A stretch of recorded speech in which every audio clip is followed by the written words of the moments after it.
Hi guys, welcome back to my YouTube channel again.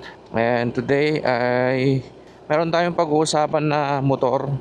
Ito yung bagong labas ng Suzuki at panibagong entry nila sa 150cc scooter category. So dito hindi natin pag-uusapan yung mga specification kasi napakarami agad niyan nung bagong labas pa lang. Napakarami agad ng mga reviews patungkol sa specs. So, pag-usapan lang natin yung design, yung itsura, at yung ibang mga features lang na sa tingin ko nag-stand out kaysa sa mga ibang scooter na nasa market na ngayon.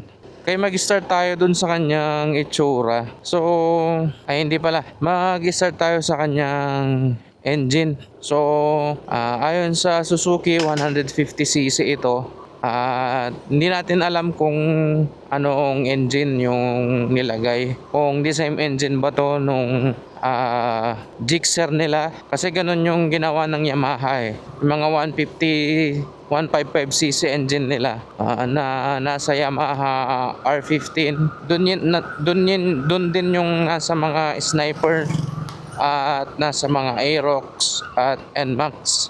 So, ewan kung bagong engine itong ginawa nila dito. But napakaganda na naglabas na sila ng 150cc na motor na kahit papaano naman mas maraming option ang mga bibili, lalo na kung mga Suzuki fan talaga. Ako din talaga fan din ako ng Suzuki engine, very tahimik, tsaka yung very iconic nila na Raider na isa sa pinakamatulin sa underbone category. So finally, naglabas na rin ng motor itong Suzuki.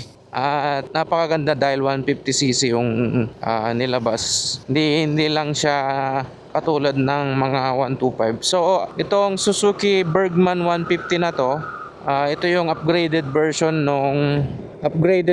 siya ng Suzuki Bergman 125 na minahal din ng mga masa talaga. Marami din bumili, which is very reliable engine. Kung napanood nyo yung video ni Boy First Time at si Motor ni Juan, ginamit pa nilang nag-Philippine loop itong Bergman 125, yung EX na version. So ngayon 2026 naglabas itong Suzuki ng Bergman at mas lalong yung mga fan ng Bergman na 125 is magiging excited dito sa motor na to. So doon tayo sa engine. Doon sa kanyang engine naman, doon sa kanyang itsura naman, doon sa kanyang looks and design, bagong-bago talaga sa panlasa. Bagong-bago yung itsura. Talagang gumawa din ng sariling design or sariling marka itong Suzuki. Pero doon sa design ay hindi pa medyo makanto, no? Hindi siya kagaya ng mga underbone nila na mga motor gaya ng mga Raider. Although hindi naman scooter yung mga yon, pero talagang plakado yung design ng mga yun eh. Kahit nung yung mga Raider carb pa lang, talagang matulis yung design. Pero dito sa linabas nilang scooter, hindi naman ganon. Medyo chubby pa din. At medyo sabi nga nila ginaya daw to sa Hayabusa. Ewan ko kung legit, pero yun nga, parang Hayabusa din kasi talaga yung itsura niya eh. Yung meron siyang parang sa gitna, parang ilaw sa gitna, parang single eye sa gitna. So yun. Pero kung ako kung meron akong pangbili, wala pa akong motor at galing ako sa Bergman 125, mag-upgrade ba ako ng 150cc? Sa tingin ko, kung meron akong Bergman 125 at nilabas tong 150cc, kasi naka 2 valves lang itong Suzuki na 150cc Bergman 150. Kumbaga parang the same siya ng ng entrada nung ADB. Kasi nung unang labas ng ADB, 150cc 2 valve, bagamat wala pang mga ADB na previous version, 2 valves din yung 150cc nung siya bangga tat tong aso na to. Ito kaya nangyari sa Tapaludo natin. Sira ulo yung aso na yun, oh.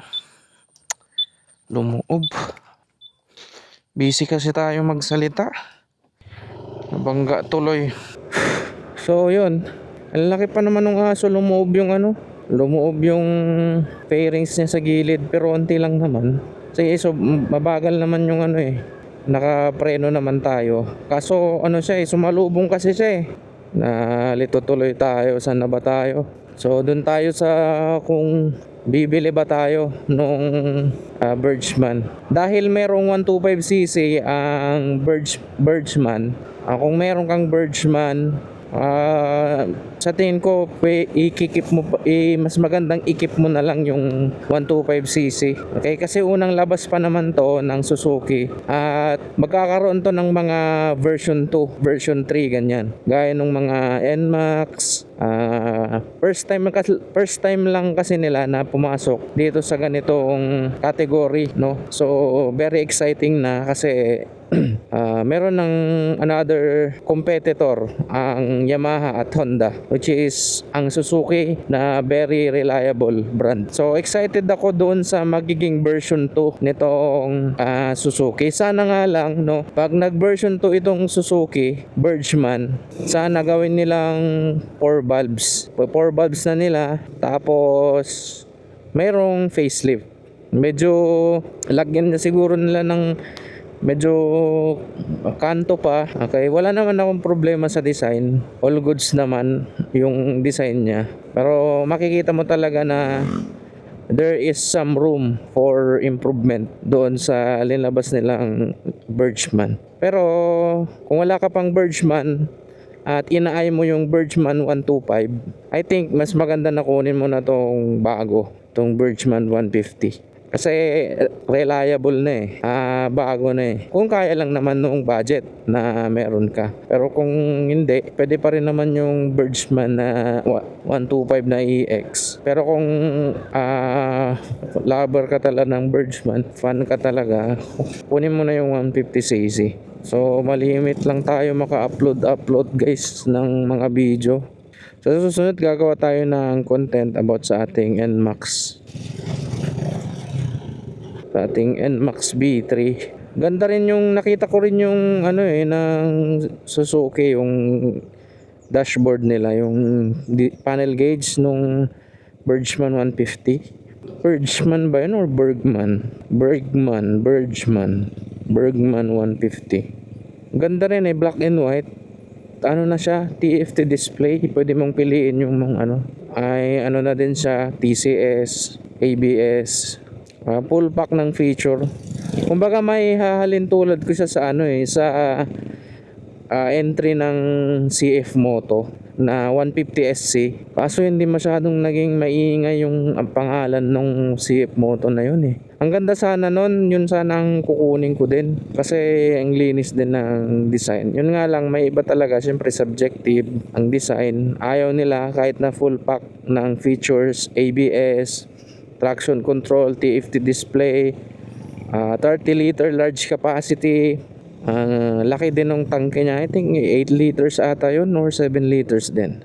At saka sa murang halaga, no? I think dati nung bagong labas 119,000 yun Nasa 119,000 yung CF Moto 150SC. Pero 2 valves lang din siya, 2 valves. Pero wala nang problema, matipid naman din. At meron din tayong napagtanungan na malakas din yung kanyang engine. 456. Hindi tayo pumasok ngayon, nag-leave tayo. Palabas na sila yung mga yan sa LGU. Punta tayo ngayon sa church kasi meron kaming church service mamaya. Inagahan ko na lang din para makagawa tayo ng motovlogging content natin dito sa ating YouTube. Wala pang tao. Ang bihira naman yung aso na yun. Madali pa tayo. Bye guys, see you guys on the next video. Thank you for watching. Ride safe and God bless.